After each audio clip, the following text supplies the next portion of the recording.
Unveiling Bolt On, understanding its use in English. Hello, everyone. Welcome back to our channel.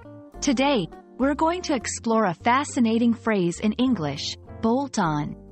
This phrase can be a bit confusing for English learners because it's used in different contexts. By the end of this video, you'll understand exactly what it means and how to use it in a conversation. Let's dive in. Firstly, let's look at the literal meaning of bolt on. A bolt is a type of fastener, typically used to hold things together. When we use bolt as a verb, it means to attach something securely.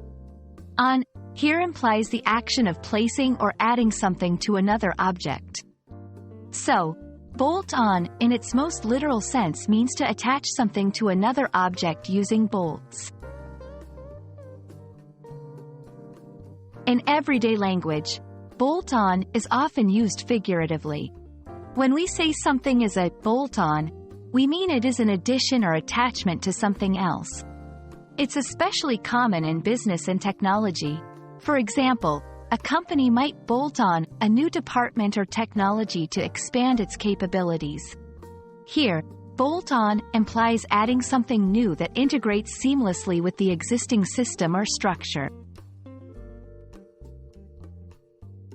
To help you understand better, let's go through some example sentences.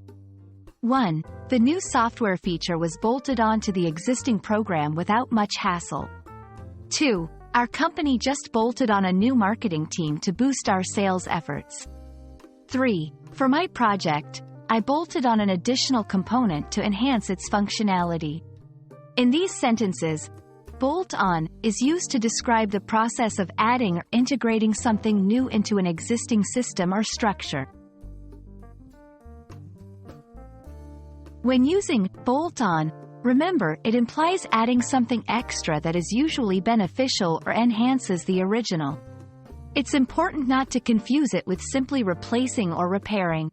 Also, bolt on is typically used in a metaphorical sense, rather than describing the physical act of bolting in everyday conversation. I hope this video has shed light on the phrase, bolt on, and its uses in English. Remember, understanding such phrases can really add to your fluency and help you sound more like a native speaker. If you found this video helpful, please give it a thumbs up and don't forget to subscribe for more English language tips. Happy learning, and see you in the next video.